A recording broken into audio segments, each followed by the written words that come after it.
Assalamualaikum warahmatullahi wabarakatuh. Perkenalkan, nama saya Tias Nabila. Saya mahasiswa dari Universitas Muhammadiyah Profesor Dr. Hamka, Fakultas Keguruan dan Ilmu Pendidikan PGSD. Video ini dibuat untuk memenuhi syarat PLP 1 atau pengenalan lapangan persekolahan.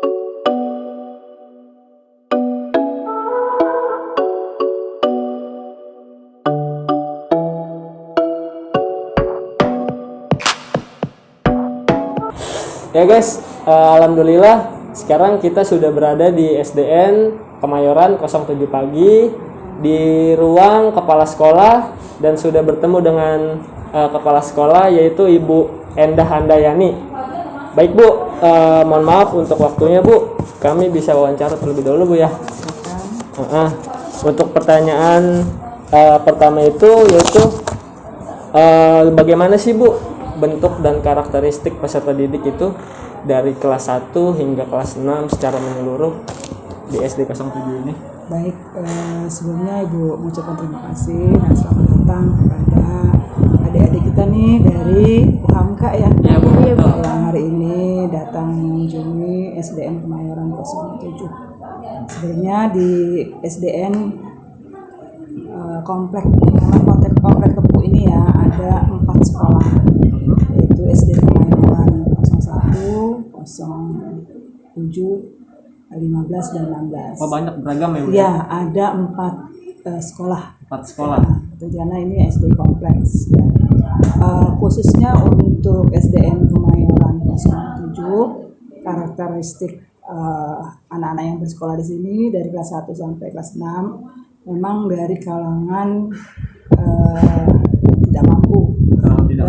Itu terlihat dari banyaknya orang tua yang mengajukan KJP. Ya, hampir sekitar 90% orang tua mengajukan bantuan ya dari KJP tersebut. Memang di samping anak-anak belajar ya di sini memang dari keluarga tidak mampu memang sih, tapi alhamdulillah semangat anak-anaknya luar biasa ya untuk menimba ilmu, terutama hari ini sampai detik ini ya dengan adanya COVID-19 ya, yang mana pembelajarannya melalui pembelajaran jarak jauh, yang mau tidak mau, suka tidak suka ya memang tidak boleh bertatap muka, tapi dengan menggunakan handphone walaupun tidak punya ya, karena memang tidak semua anak dari kelas 1 sampai kelas 6 itu orang tuanya mempunyai HP, apalagi untuk beli kuota internet ya.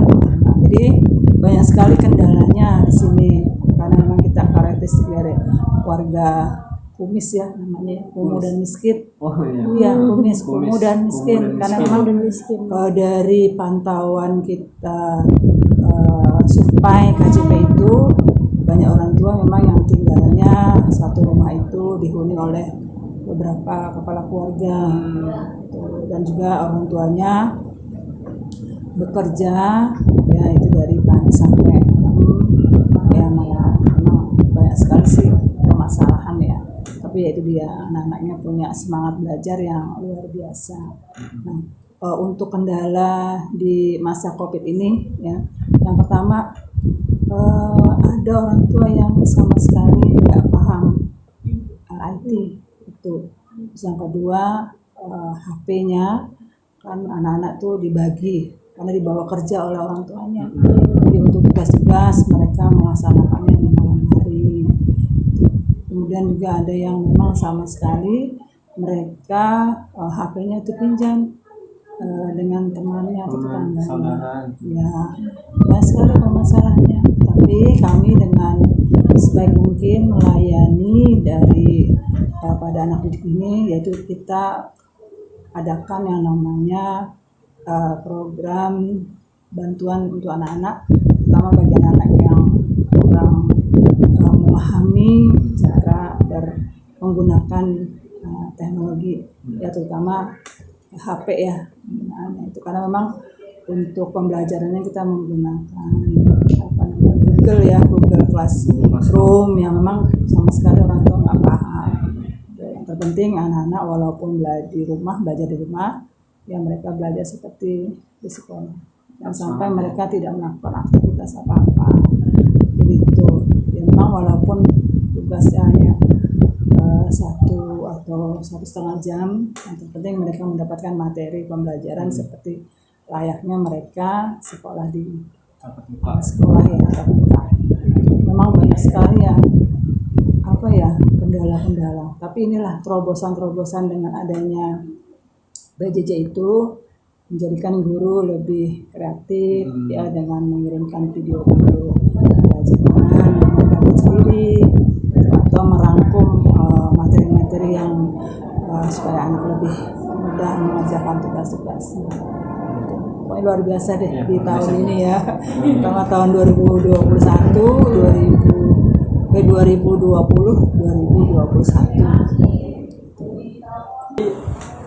Peserta didik di SD 07 ini dominan dari warga yang kurang mampu Bu ya. Iya. Tapi tidak mengurangi rasa semangat dalam belajarnya ya Bu ya. Tetap semangat belajarnya, mereka melakukan kegiatan-kegiatan yang diberikan oleh guru. Walaupun tidak bisa, mereka tetap datang sini, kita layani. Tetap ya Bu, dalam hal ini guru juga harus terus memberi semangat, terus memberi arahan. Ya. Penjelasan. Baik Bu, selanjutnya pertanyaan kedua. Gini Bu, di sini kan pasti di setiap sekolah atau di setiap instansi itu ada beberapa struktur organisasi Bu ya.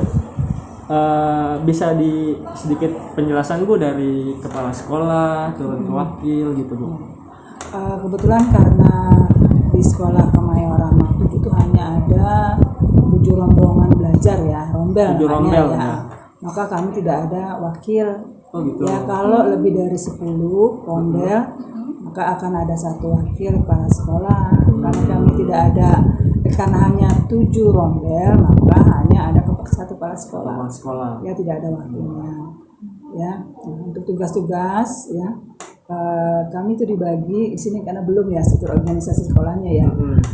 Jadi kami dibantu oleh komite sekolah ya. Komite sekolah yang memang alhamdulillah sudah terbentuk kemarin ya, di bulan sebelum Covid ya.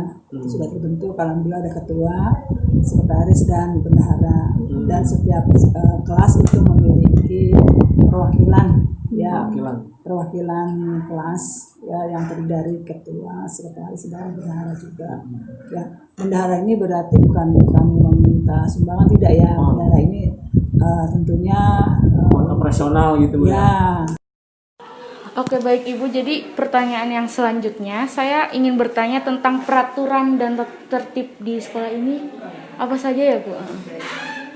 Memang setiap institusi ya pasti memiliki peraturan ya, baik itu peraturan yang mengikat maupun peraturan yang tidak mengikat. Maksudnya kalau yang mengikat tertuang di dalam tata tertib ya, yang sudah tertulis dan diketahui oleh semua, baik oleh guru maupun anak-anak.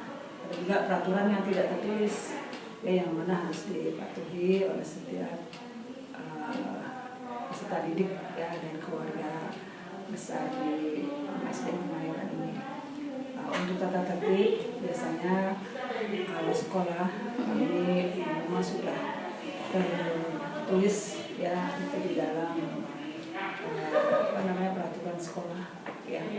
Tapi kalau untuk anak-anak khususnya biasanya itu di samping sudah dari sekolah ada, anak-anak di situ membuat sendiri peraturan yang mereka harus taati dan patuhi ya, biasanya dengan musyawarah kelas. Jadi setiap kelas berbeda. Berbeda-beda ya. Dan dari wali kelasnya ada peraturan apa yang mereka harus jalani dan patuhi.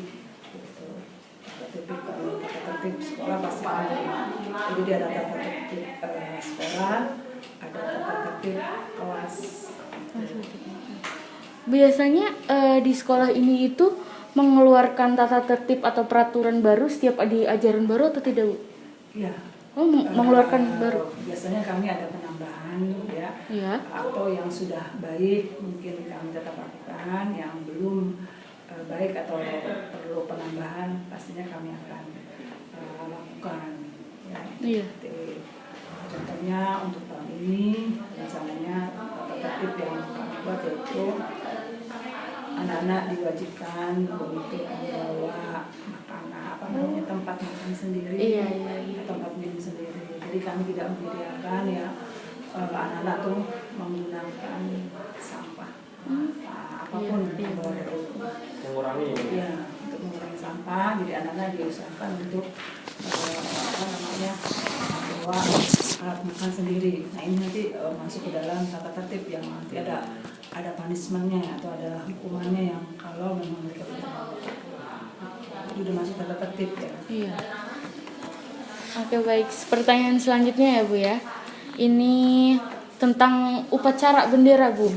Jadi biasanya di setiap kegiatan upacara bendera ini pembina upacaranya itu selalu kepala sekolah atau guru lainnya Bu? Karena kebetulan kami komplek, makanya biasanya memang kami berempat kan ada 4 kepala sekolah. Oh ya. Secara bergantian. Bergantian. Mengadakan acara. Ya seperti itu. Untuk murid-muridnya pun tidak semua dilibatkan karena memang lapangannya ya. Iya. Giliran Bu ya. Iya. Ada jadwal. Jumlah siswa untuk satu komplek ini ada 1.000. Enak ya. Makanya tidak mungkin yang Iya, benar. ya upacara Iya, benar. serentak. Ya yang ada memang kami bisa bergilir 2 sekolah untuk upacara. Yang lainnya tentu mengadakan kegiatan di kelas masing-masing. Oke. Gitu, jadi secara bergilir. Secara bergilir. Iya. Jadi untuk memberikan amanat ya Iya. dalam upacara itu ya kami kepala sekolah. Iya. Iya. Apakah di sekolah ini sering mengadakan rapat? Jika sering mengadakan rapat, bagaimana waktunya ya? Memang yang namanya suatu kegiatan pasti kan butuh info-info ya, baik itu info kedinasan maupun info yang tentunya setelah kita lihat, kita jalani, tentu ada evaluasi. Nah, dengan adanya info-info dinas dan evaluasi dari kegiatan pembelajaran, tentu perlu adanya rapat. Biasanya untuk SDN Kemayoran kami mengadakan selalu ya rapat koordinasi. Di sekolah ini adalah 1 bulan sekali kami lakukan. Rutin tuh Bu ya? Iya. Rutin ya? Rutin. Awalnya memang sebelum waktu awal ada COVID kami melakukan Zoom meeting. Ya, tapi karena sekarang sudah menuju normal ya, new normal, kami lakukan tentunya dengan jaga jarak. Kita melakukan rapat secara berkala ya setiap bulan sekali. Nah untuk kegiatan yang kadang-kadang memang info dari dinas itu istilahnya sering mendadak ya. Makanya untuk kegiatan itu rapat kami lakukan biasanya secara mendadak ya. Memang kami perlu lakukan kalau memang timingnya itu harus segera dilakukan. Jadi mungkin rapat kami lakukan dengan waktu yang tanpa direncanakan ya, karena memang harus segera dilaksanakan. Mendesak. Ya, karena kalau memang mendesak kami akan segera rapat.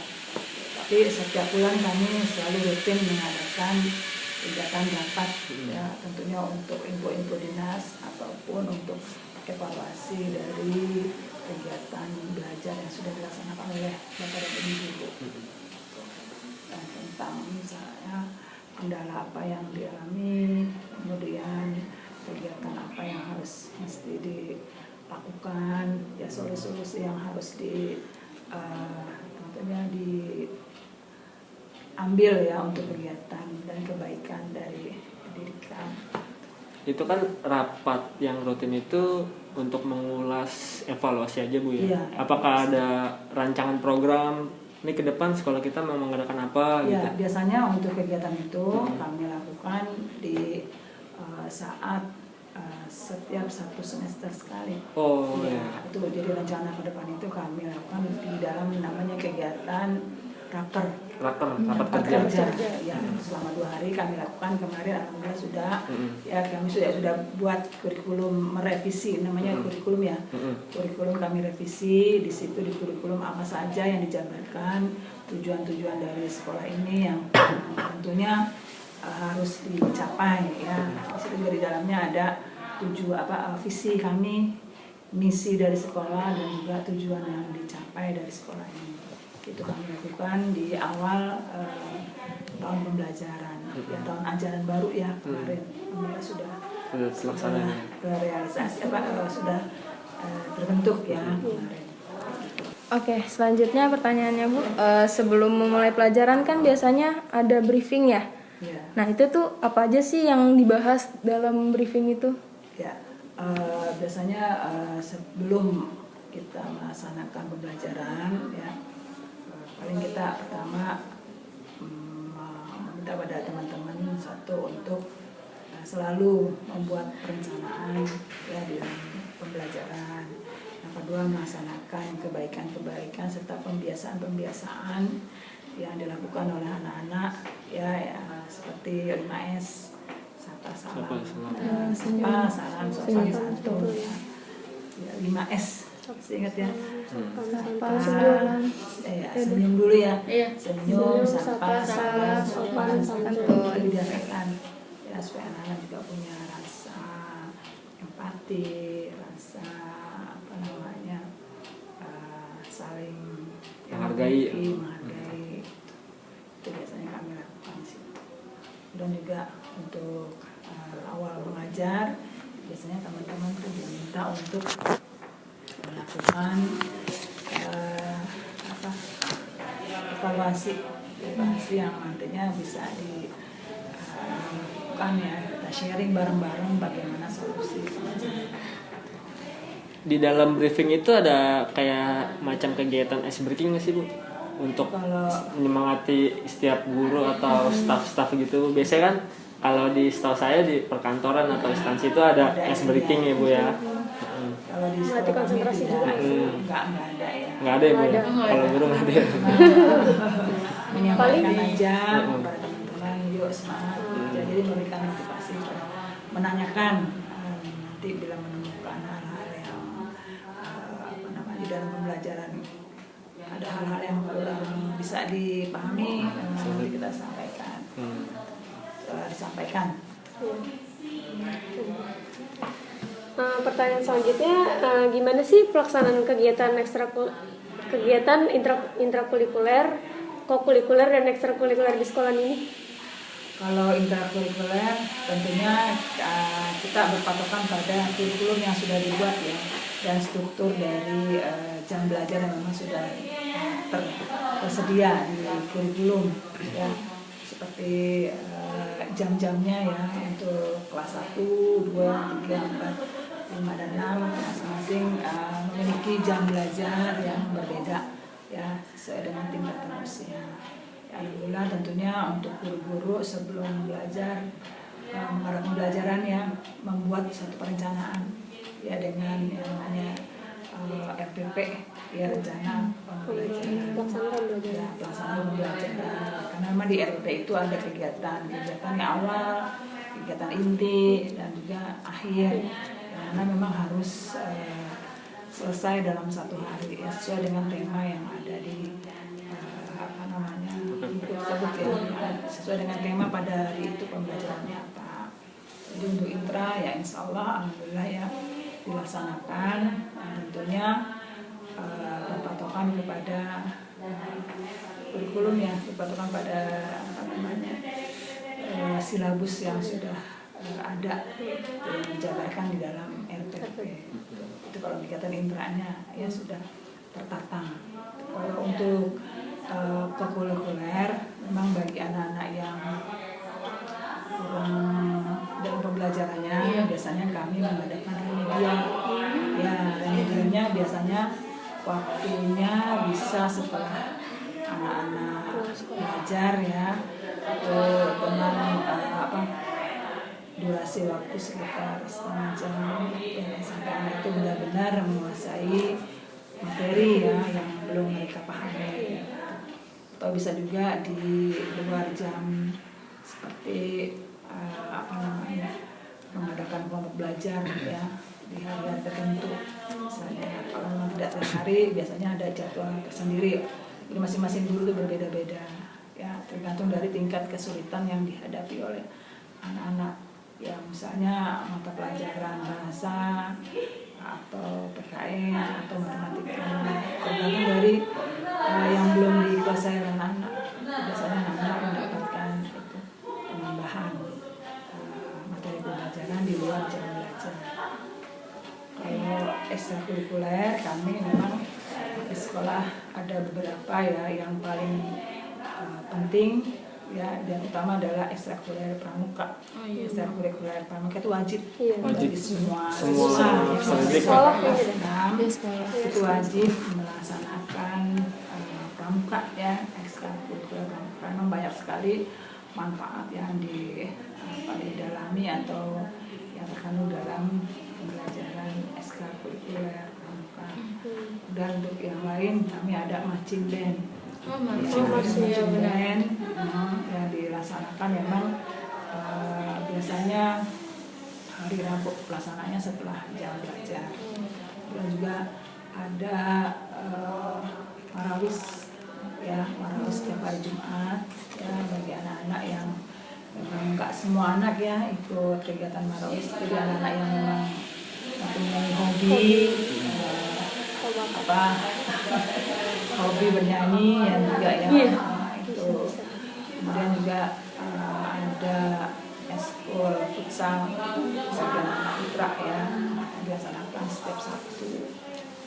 Kemudian untuk tahun ini eskulnya kami tambah yaitu dengan eskul membatik. Insya Allah nanti ada eskul membatik, kemudian tambah lagi satu eskul menganyam. Ya, jadi menganyam untuk barang-barang daur ulang ya, seperti dari kertas koran, dari bungkus kopi. Jadi itu penambahannya untuk tahun ini insya Allah. Nah, dalam kegiatan ekstrakurikuler ini biasanya sering ngadain lomba gitu nggak sih? Iya, karena memang untuk tingkat SD ya di DKI ada itu masing-masing ya untuk eskul yang seperti tari. Oh ya, satu lagi tadi ya lupa. Eskul tari ya, ada eskul tari kami ya. Karena memang kita ada lomba ya di khusus di DKI itu ada namanya lomba FL 2SN. Ada festival seni siswa nasional. Itu dia. Jadi dengan adanya eskul ini tentu menjadi anak-anak yang memang mempunyai bakat minat ya untuk mengikuti kegiatan ini. Nah, pertanyaan selanjutnya. Terakhir nih Bu. Terakhir Bu. Apakah di sekolah ini suka melakukan kegiatan gotong royong atau kegiatan positif yang lainnya, Bu? Iya, pasti dong. Ya, selalu ada ya, apalagi di komplek. Ya, memang untuk kegiatan gotong royong kami dengan pertama Bapak dan Ibu guru sini melakukan kegiatan tentunya bersih-bersih ya, bersih-bersih jumsi ya, Jumat bersih ya. Selain jumsi juga ada jumantik ya, kayak nyamuk gitu ya sih, bintik-bintik gitu ya, air. Tuh kami lakukan karena memang kegiatan ini rutin ya dilakukan untuk menjaga tentunya kebersihan, kesehatan. Untuk warga pastinya ada kegiatan gotong royong, dan di masyarakat juga insya Allah kami berkoordinasi dengan warga setempat ya untuk melakukan kerja bakti. Sudah selesai ya? Ini sangat inovasi banget nih Bu, menambah wawasan dan pengalaman kita Bu. Kita kan insya Allah sebagai calon guru ya kan, ini juga sebagai bekal, jadi kita tahu gambaran ya Bu ya. Iya, betul. Jadi harus harus menerapkan 5S gitu ya di setiap sekolah ya kan. Ya sudah Bu, itu aja Bu. Kalau untuk pendidikan SD sih biasanya penanaman karakter ya. Ya, karakter Kalau betul. untuk pengetahuan mending diabaikan dulu ya, nggak terlalu ya. Yang penting karakter. Karakter ya, betul. Untuk guru-gurunya nggak ada adanya juga ya, harus punya karakter. Juga pesan ya dari ibu, punya masing-masing adik ini harus punya kelebihan. Betul. Kalau kita punya kelebihan, insya Allah kita mengajar dimanapun akan Bisa kayak dipakai. Iya, seperti misalnya ada yang hobi nari, pasti kita nanti akan membantu kegiatan sekolah nari. Dan futsalnya bagus, kita juga menjadi pelatih. Itu apa aja yang kita punya, ya kelebihan kita biasa. Insya Allah bermanfaat. Karena kalau di SD itu ilmu yang semuanya kita lakukan sendiri. Jadi serba bisa semua. Bisa semua. Semua mata pelajaran diborong. Bisa. Ya sudah Ibu, kita tutup wawancara pada hari ini. Kurang lebih mohon maaf. Wassalamualaikum warahmatullahi wabarakatuh.